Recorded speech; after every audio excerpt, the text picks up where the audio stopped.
En 1983, juste après avoir sorti Pet Sematary, Stephen King publie L'œil du dragon, donc dans la même année. Et son public ne l'apprécie vraiment pas. Ils n'apprécient vraiment pas le roman parce qu'il est différent de ce qu'il fait d'habitude. C'est un livre qui était dédié à sa fille, si je me trompe pas, sa fille qui était très jeune à l'époque. Et donc c'était un livre dans un registre littéraire, un genre littéraire un peu plus dédié aux jeunes adultes, aux enfants plutôt. Mais donc son lectorat habituel a une très mauvaise réaction face à ce livre qui est différent de ce que Stephen King a l'habitude de sortir à l'époque, qui était plus de l'horreur fantastique. Ça a changé maintenant, mais à l'époque, c'était seulement ça qui sortait. Puis il n'osait pas sortir ses romans d'horreur un peu plus réalistes sous son nom. Il utilisait le nom de Richard Bachman. Mais donc, il y a eu une très mauvaise réaction face à L'œil du dragon. Et c'est en réaction à cette réaction que Stephen King publie quelques années plus tard Misery.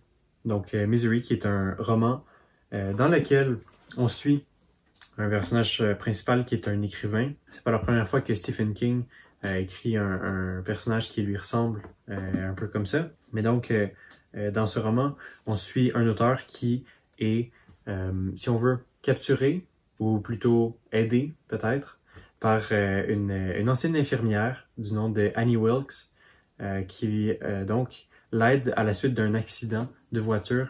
Mais malheureusement pour notre écrivain, Paul Sheldon, Annie Wilkes n'est pas ce qu'elle prétend d'abord être. Donc, dès le début, on voit que elle n'est pas entièrement là. Il y a un petit problème avec elle.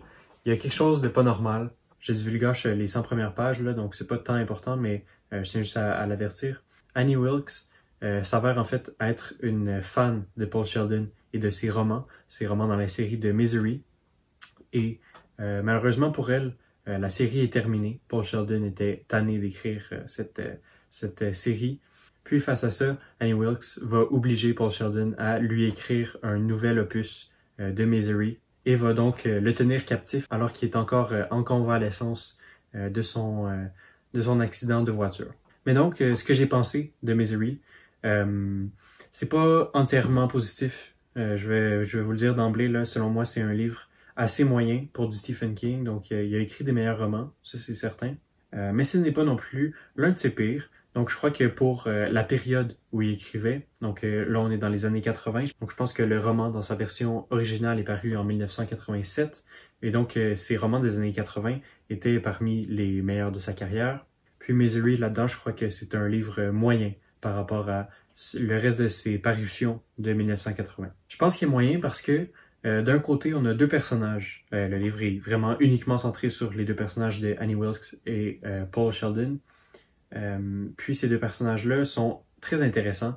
Leur psychologie est développée d'une façon qui est pertinente, qui permet de rajouter vraiment beaucoup de tension au roman. Puis c'est la dynamique entre ces deux personnages-là, particulièrement de Annie Wilkes et de son caractère dangereux, son caractère un peu chaotique. On ne sait jamais trop ce qu'elle va faire. C'est ça qui nous ancre vraiment dans l'histoire et qui nous permet d'être intéressés, de vouloir tourner la page encore et encore. Et donc, pour moi, ça a été un livre que j'ai lu très rapidement, malgré le fait que c'est pas le plus petit de Stephen King. Je réalise que le dust cover est à l'envers. Petit aparté d'ailleurs, France Loisirs a fait une publication des romans de Stephen King. La majorité de ces romans d'avant les années 2000, peut-être qu'ils ont continué encore par après, je suis pas certain, mais leurs éditions en couverture rigide sont vraiment belles. Donc le dust jacket juste ici est pas trop mal. En tout cas, c'est mon avis. Et donc voilà, c'est un livre d'à peu près 400 pages. Puis là, on n'est pas en format de poche, hein, donc il y a quand même pas mal de mots là-dedans. Mais malgré le fait que ce soit un livre assez épais, ce qui n'est pas inhabituel pour Stephen King, mais tout de même, c'est un livre qui m'a gardé intéressé tout du long et qui fonctionne de ce point de vue-là. Mais malheureusement, l'épaisseur de ce roman est aussi le reproche principal que j'ai à lui donner.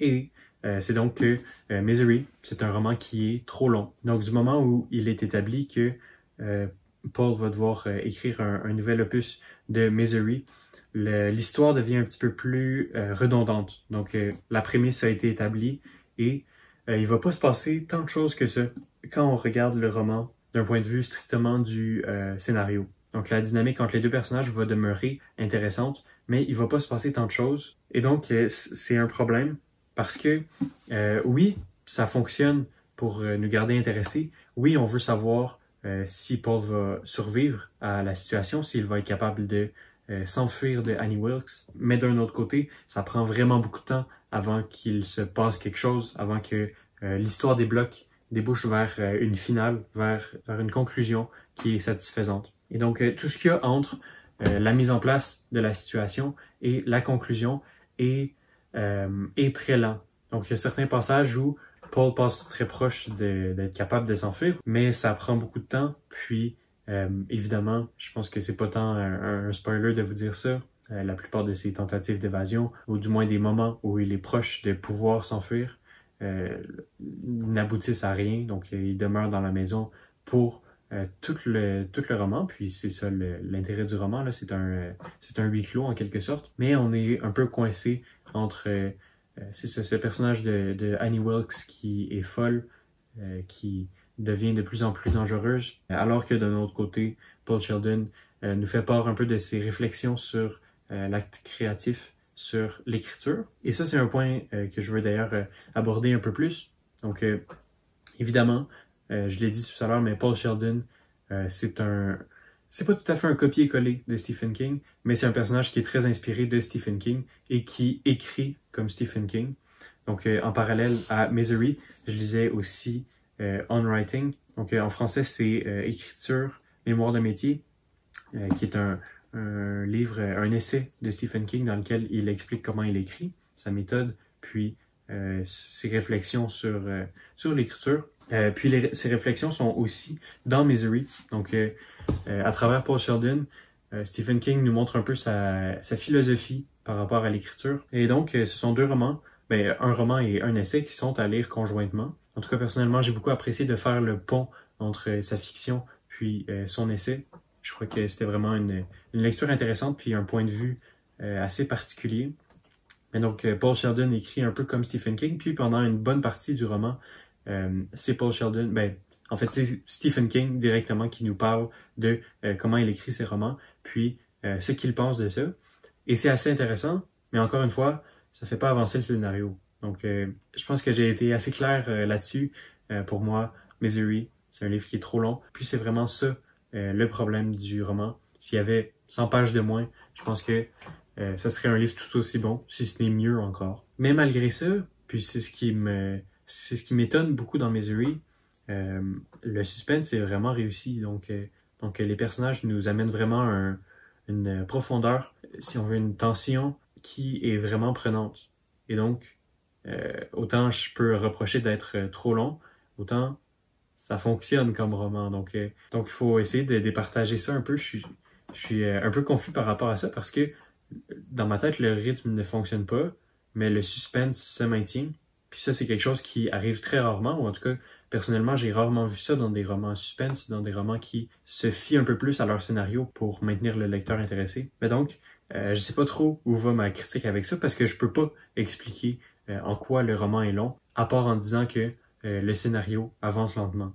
Mais bon, de façon générale, c'est un roman que j'ai beaucoup apprécié. Si vous avez apprécié Misery, si vous l'avez déjà lu, je vous conseille ce roman-ci de Patrick Sénécal, qui est un auteur québécois, souvent appelé à tort le Stephen King du Québec.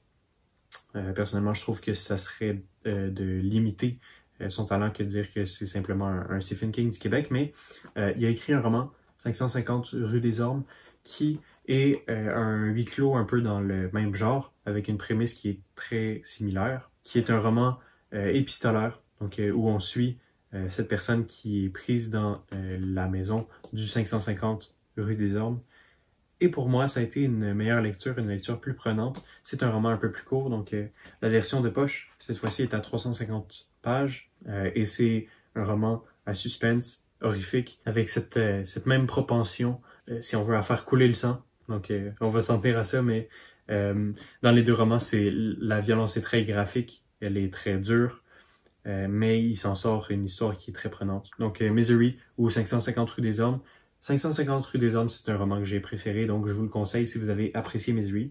Mais évidemment, si vous avez peur de lire de quoi de nouveau, un nouvel auteur, vous pouvez aussi vous en tenir à Stephen King, Misery, qui est un roman qui, dans l'ensemble, j'ai apprécié, avec des personnages qui sont très réussis, une histoire qui divague un peu, mais enfin, c'est pas la première fois que Stephen King aura écrit un livre trop long, et ce sera pas la première fois non plus qu'il se sera laissé emporter par le flot d'idées, sa capacité à écrire des romans volumineux où on explore en profondeur la psychologie des personnages.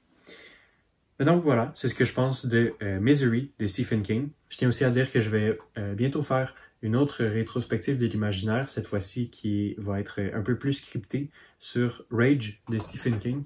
Et donc restez à l'affût pour ça si vous appréciez Stephen King. Puis inutile de vous dire que ça va pas être la dernière rétrospective de l'imaginaire sur cet auteur-ci que je suis pas mal en train de découvrir ces temps-ci. Donc voilà. Je vous remercie beaucoup d'avoir écouté cette vidéo, puis on se dit à la semaine prochaine. Alors voilà, merci beaucoup.